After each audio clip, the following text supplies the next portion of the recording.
Hi Torpid, this is Chris. This is a little replay review for you for the replay that you've sent into the Next Rank Discord channel. I'm just going to give you a brief overview of the main aspects that I've seen in your replay. I'm not going to go into detail of every single bit of it because I think it will be just simply too many things to care about. I'll just narrow it down to the most important aspects because I think you'll benefit from that this way a lot more. The first thing I'm going to be talking about in this little session is going to be your boost management, and tied to that, very closely tied to that, is your decision making. But I think we can explore why and how of that a little bit later. Next up is your aerial control. This is just a minor point that you can practice on a little bit for yourself. I'm going to give you a couple of tips for that as well. But for that, let's just jump in for a couple of stats, shall we? Okay, so this is the ball chasing page for your replay. You're going to be represented by that green color over here. We're going to be focusing mainly on the boost aspects of your game, as I've said in the introduction already. And what strikes us first is already that you have a very high boost consumption per minute and a very high average boost amount. Usually that tells us that there's a lot of boost picked up, mainly big boost pads. And if we scroll down a little bit more, then we can see that first of all, you have a very high amount used while supersonic. I mean, one of your teammates as well, but we're going to be focusing on your game here. Another aspect is the big pads count. You have by far the most big pads collected in this game, and you have one of the least small pads collected, and we're going to see that in those replay in the first minute of that replay pretty clearly. Another aspect is your overfill total. As you can see here, a lot of boost picked up, usually an indicator for picking up big boost pads, even though you still have a certain amount in your tank, like you have 40 boost and you rotate all the way back to still grab that 100 boost. This is usually a good indicator for that one. But enough talking, let's get into the game. All right, I'm just gonna let that replay play for a little bit because we don't really have to wait long for the boost factor to come in here. Now, you've just went for the kickoff and you grabbed the 100 boost. This is totally fine, nothing to complain of. You have two of your teammates following up the play. That's totally okay. Now it's important to pay attention to what do you do after. You've just grabbed the 100 boost and you flick across the field, then you go back and you've wasted 70 boost. Oh no, not wasted. You've wasted 30 boost to get back into the position where you just came from. And obviously you might be saying now, well, yeah, I didn't know what was going to happen. That's fine. And sure, you didn't really know what happened upfield, but you knew very well that you're last man here. And as a last man, can be pretty detrimental to just flip across the field without knowing what's going to happen. Obviously, if you saw that your teammate Drox had control of the ball and went up the wall, sure, flip up front, be ready for a mid pass, but now you don't know what's going on. Kratos can get a bit clear, which he does. So this flip here can be very dangerous because a flip is a commit. During a flip, you cannot change direction very easily. So you need to be very careful with that. So you flip across here, and because you flipped across, you're very light to the ball, getting to the side of the pitch that you originally came from, right? Now you're on 70 boost back again, even though you didn't do anything. You've grabbed the 100 boost in the back left corner. Now you're back with 70 in the same corner that you came from. You didn't do anything on the ball. You didn't force a play. You didn't demo anyone. You didn't do anything. Okay. What you can do to get a little bit safer position, especially as a third man, stay rather central of the pitch. This is obviously a little bit basic, but it allows you to transition onto either side of the field fairly quickly. And then obviously, if you're very confident in your teammates and in their control, then you can push up further to be a passing option for them. Let's keep the play rolling a little bit. Obviously, this is a bit messed up here, but it's just a little mechanical mistake. we all know our worst enemy, the wall. When it comes to controlling the ball, that's totally fine. I'm not going to go too deep into that. But now we're going to focus on how do you recover from that. And you don't get the corner boost, even though it could be a replay bug, I'm not too sure. But you rotate back to grab the mid boost, which you miss as well. And then you go all the way back to grab that corner boost. During that entire time, rotating back on this flank over here, you weren't of any help for your teammates. Sure, your teammates were fine without you in that moment, but it could have happened the other way around fairly quickly. One of them could have been demoed, and then Drox would have been in a 1v2, and he would have required your help in rotating back very quickly. So this is one thing that I would highly recommend you focusing on in your ranked games. Focus on getting very comfortable with rotating over small pads, especially being very confident in how you need to turn your car without even needing to look at the boost pads in order to collect them. One very, very simple rule set that you can look at is when you've just committed and you are the last man rotating back. With that, I mean, you're essentially the furthest up front. Even all of your opponents are further or closer to your goal than you are. You're the last man rotating back. Whenever you catch yourself in that position, which will happen, that you're last man rotating back, ignore all the big pads, just go straight through the middle.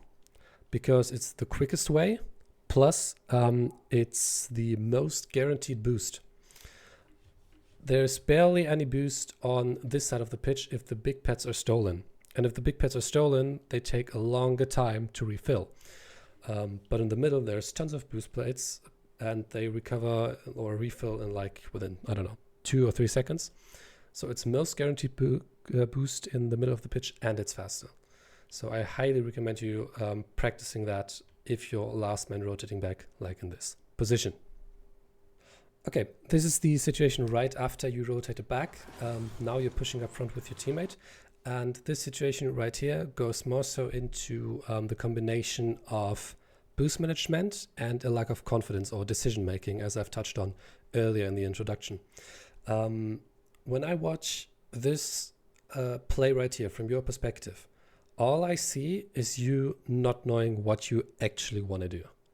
Because if I let this play, you push in for the middle, then you push in, then you fake, and then you leave back, and you again don't really do anything.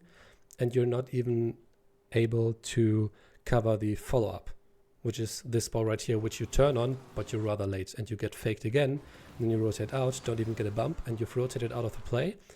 You've now wasted 70 or 80 boost in that entire play without achieving anything. You haven't really forced out the play. It's mostly the opponents messing up themselves. So what can you do?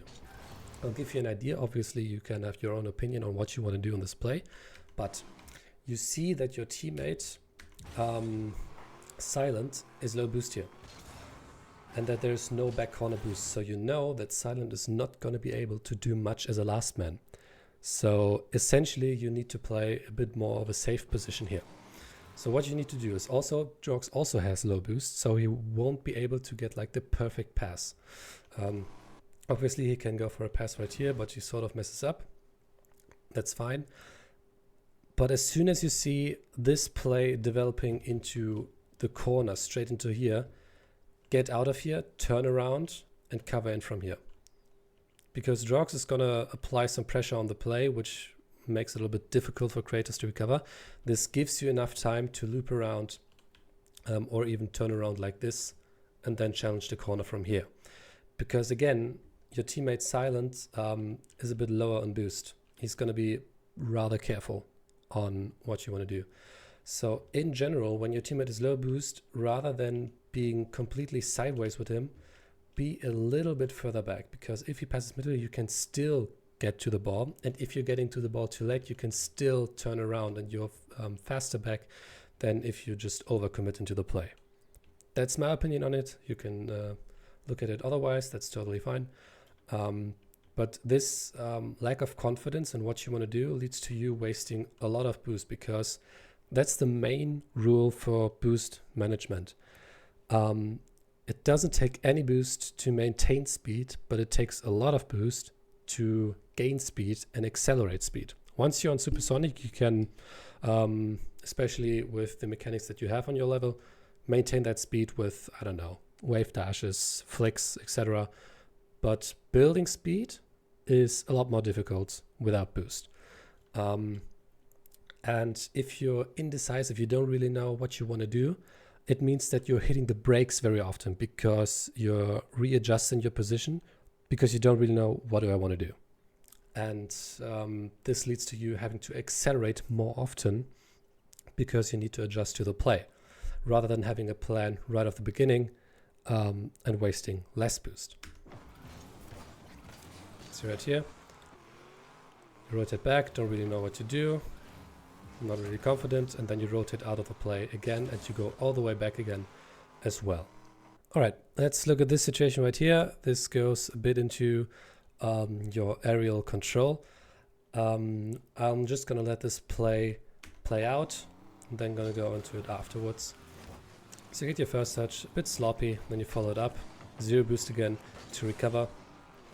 And the main criticism I have for this one is mainly that obviously that first touch is a bit lackluster. You can definitely improve on that. Main practice for that, I would recommend air dribble hoops and air dribble gauntlet. Air dribble gauntlet being a lot harder and almost being more sort of freestyling workshop map than anything else. But if you want to challenge yourself, air dribble gauntlet is definitely the way to go. But I would highly recommend grinding air dribble hoops first. What happens here is you get that first touch and then you realize it's very far ahead. You need to catch up and then you waste all your boost to try to get another touch, even though Kratos has a very good position right behind the ball. So what I want you to do is, after you've practiced your aerial touches, get closer touches and then only beat or try to beat your opponent if you're confident that you or your teammate can follow it up. Because if you only just rush into the play like here, first things first, it's pretty easy for the opponent to read. Second of all, it takes longer for you to recover because now you have 0 boost. And remember, you need boost to accelerate and to recover, which means that 0 boost commitments like this are very detrimental for your team. Now you're lucky that both of your teammates are full boost, but this is not always going to be the case. Okay, this is the last situation that I want to go on as well. It goes back to you being a third man. So you're now here, 15 the ball. You do a very good job, in my opinion. Your teammate can follow it up quickly. But now you turn away, even though you have 30 boost, push all the way back, waste all your boost just to get that 100 boost. And now you're all the way back, even though you could have been closer to the play and challenged that ball immediately. Rotating back all the way, all the time, especially with the frequency that you do, relieves pressure of the opponent. It's more difficult for your teammates to manage the offense because it's just 2 of them now, and it takes more boost for them to cover all the options. And if you stay on offense, or at least in the midfield a bit more, collecting small pads, you're gathering options for your teammate because he can pass it middle, he might be able to 50 it, and you being closer, making it easier, or makes it easier for your teammates to have a quick follow-up. I'm going to let this scene play out again, just for you to understand and see the situation.